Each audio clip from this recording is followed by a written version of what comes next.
আসসালামু আলাইকুম।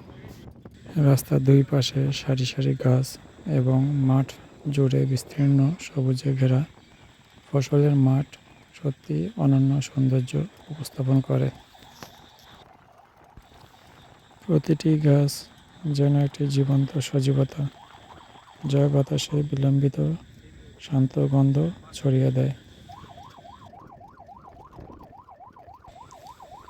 গাছগুলো একে অপরের সাথে দাঁড়িয়ে থাকা যেন একটি সুরম্য ছায়া তৈরি করে, যা পথচারীদের জন্য বিশ্রামের স্থল হিসেবে কাজ করে।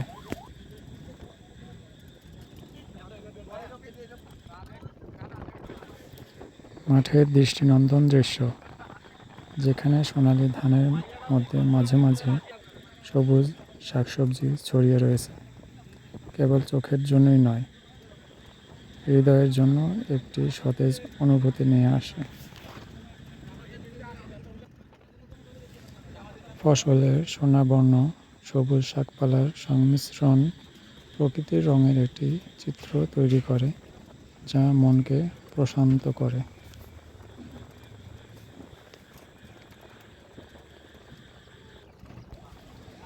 এতে মনে হয় প্রাকৃতিক সৌন্দর্য নিশ্চিতভাবে আমাদের জীবনে সুখ এবং শান্তি আনে।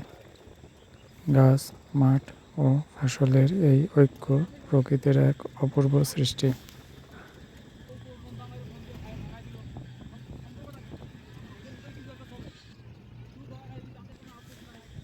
যা আমাদের জীবনের প্রতি একটি নতুন দৃষ্টিভঙ্গি দেয়। সবুজের অরণ্যে হাঁটলে মনে হয় যেন প্রকৃতির কোলে বসে আছি। এখানে সবকিছু সহজ এবং শান্ত, মানুষের দৈনন্দিন জীবনযাত্রার জটিলতা থেকে অনেক দূরে। প্রকৃতির এই প্রান্তর আমাদের মানসিক শান্তি দেয় এবং আমাদের আত্মার সঙ্গে একটি অদৃশ্য সেতু স্থাপন করে। গ্রাম এবং বাজারের আশপাশে ছড়িয়ে ছিটিয়ে থাকা ছোট ছোট নদী সত্যি একটি বৈচিত্র্যময় দৃশ্য।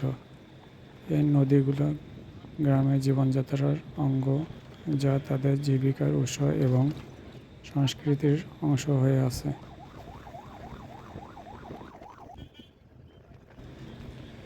নদীর কলকল শব্দ, জলরাশি এবং তার তীরে বেগুনি ও সোনালী শ্যাওলা সবই মিলিয়ে একটি মোহময় পরিবেশ গড়ে তোলে।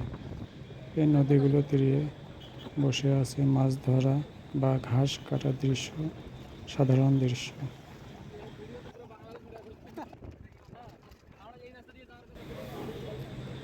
এভাবেই সবুজের অরণ্য আমাদের জীবনের একটি অপরিহার্য অংশ হয়ে ওঠে।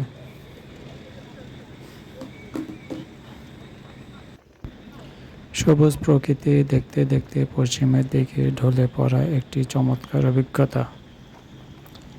দিন শেষে সূর্য যখন পশ্চিম আকাশে অস্ত যায়, তখন পৃথিবীর অনুরূপ সোনালি আভায় ছেয়ে যায়।